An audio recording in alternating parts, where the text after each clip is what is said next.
नमस्कार। अगला सैम हिंदी कक्षा में मैं सुनीति मिश्रा आप सबका हार्दिक स्वागत करती हूँ। तो बच्चों, आजकल हम पढ़ रहे हैं कक्षा 7 की दूरवा और आज हम पढ़ने जा रहे हैं उसका 14वां पाठ पानी और धूप, जिसकी रचनाकार हैं सुभद्रा कुमारी चौहान। तो बच्चों, ये कविता प्रकृति के माध्यम से देशभक्ति का संदेश देती है। 1947 के पूर्व के कवियों के सामने एक बहुत बड़ी विडंबना थी कि वे खुलकर कभी भी आजादी की बात नहीं कर सकते थे, अंग्रेजों के खिलाफ कोई भी बात नहीं कर सकते थे। तो ये जो कविता है हमारी पानी और धूप कुछ इसी प्रकार की है। इसके साथ साथ इसमें प्रकृति के बड़े ही सुंदर रूपक बांधे गए हैं, बड़े सुंदर उदाहरण दिए गए हैं जिन्हें आप ध्यान से सुनेंगे।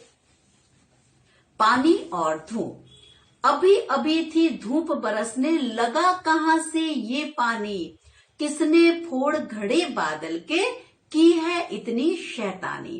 तो एक छोटी सी बच्ची है, वो अपनी माँ से बात कर रही है। हुआ क्या कि अचानक से सूरज छिप गया और तेज बारिश होने लगी। तो बच्ची अपनी माँ से पूछ रही है कि माँ, अभी अभी तो यहाँ पर धूप थी और अचानक से ये इतना सारा पानी कैसे आ गया, यानी अचानक से ये मूसलाधार वर्षा कैसे होने लगी।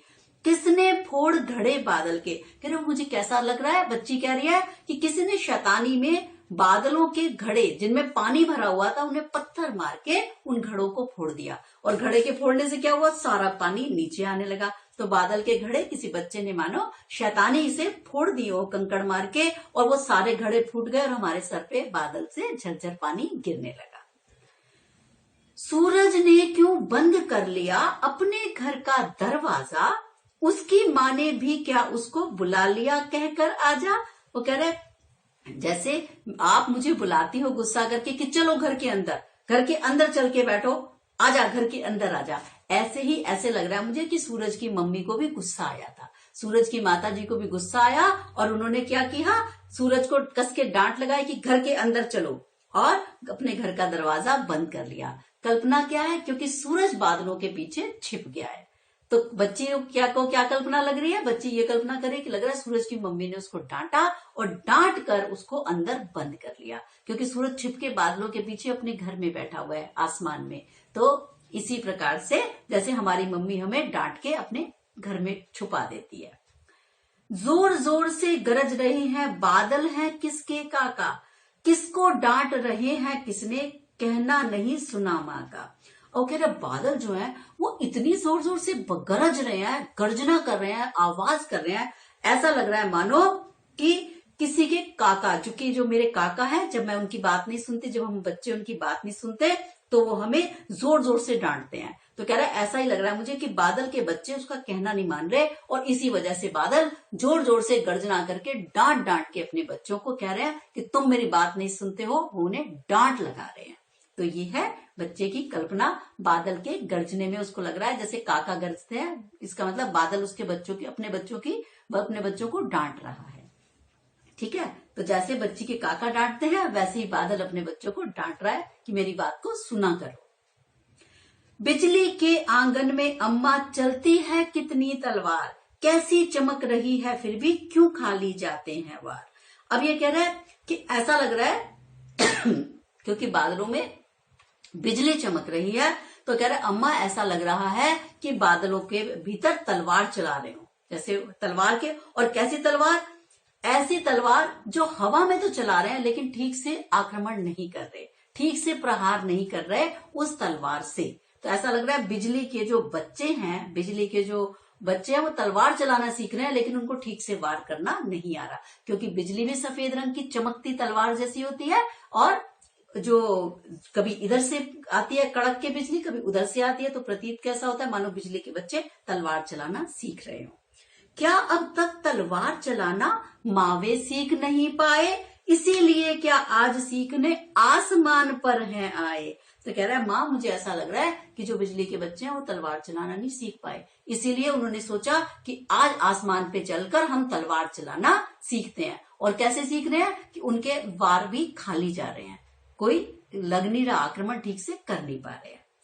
एक बार भी माँ यदि मुझको बिजली के घर जाने दो, उसके बच्चों को तलवार चलाना सिखला आने दो। अब वो बच्ची कहती है अपनी माँ से कि माँ एक बार एक काम करो कि मुझे बिजली के घर जाने दो। वहां जाकर क्या करूंगी, आसमान में जाकर मैं बिजली के बच्चों को तलवार चलाना सिखाऊंगी, क्योंकि मुझे तो बहुत अच्छी तलवार चलानी आती है। तो ये बच्ची कितनी बहादुर और वीर है और आसमान में जाकर बिजली के बच्चों को तलवार चलाना सिखाना चाहती है। खुश होकर तब बिजली देगी मुझे चमकती सी तलवार, तब मां कोई कर न सकेगा अपने ऊपर अत्याचार। अब ये कहते हैं जब बिजली खुश हो जाएगी, क्योंकि जब मैं उसके बच्चों को तलवार चलाना सिखाऊंगी तो बिजली प्रसन्न होकर मुझे पुरस्कार स्वरूप एक चमकती सी तलवार देगी। और तब क्या होगा, मैं माँ, जब मेरे पास वो तलवार होगी तो माँ हम पर कोई भी अत्याचार यानी हम पर कोई भी जुल्म नहीं कर सकेगा। क्यों, अब कौन से जुल्म की बात करिए हम अगले पद्यांश में देखेंगे। पुलिसमैन अपने काका को फिर न पकड़ने आएंगे, देखेंगे तलवार दूर से ही वे सब डर जाएंगे। तो यानी ये जो बच्ची है इसके काका को, चाचा को पुलिसमैन पकड़ के ले गए हैं। और क्यों ले गए हैं, क्योंकि मैंने आपको प्रारंभ में ही बताया कि जब अंग्रेजों का शासन था तो क्रांतिकारियों को देशद्रोह का आरोप लगाकर कोई भी पकड़कर पुलिसमैन ले जाता था और उन्हें जेल में डाल दिया जाता था और उन पर भांति भांति के अत्याचार किए जाते थे। तो ये बात बच्ची के दिमाग में है। तो बच्ची कह रही है कि तब जब मेरे पास तलवार होगी तो पुलिसमैन आके हमारे काका को पकड़ नहीं सकेगा और देखेंगे तलवार दूर से ही वे सब डर जाएंगे। जैसे वो देखेंगे अरे इस बच्ची के पास तलवार है, ये तो हमको मार डालेगी, तो वो क्या होगा कि वो दूर से ही देखकर पुलिसमैन हमारे घर को, काका को छोड़कर भाग जाएंगे, तो हमारे पास काका को पकड़ नहीं सकेंगे। अगर चाहती हो माँ काका जाए अब न जेल खाना, तो फिर बिजली के घर मुझको तुम जल्दी से पहुंचाना।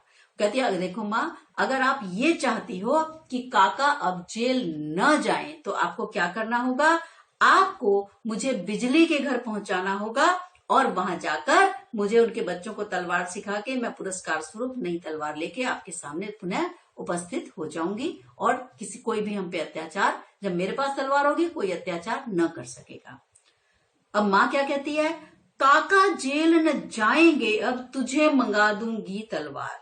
माँ ने कहा नहीं भैया नहीं, ऐसा मत करो, आसमान में मत जाओ तलवार लेने, मैं तुझे यहीं पे तलवार मंगा दूंगी और तेरे काका आगे से कभी जेल नहीं जा पाएंगे। पर बिजली के घर जाने का अब मत करना कभी विचार।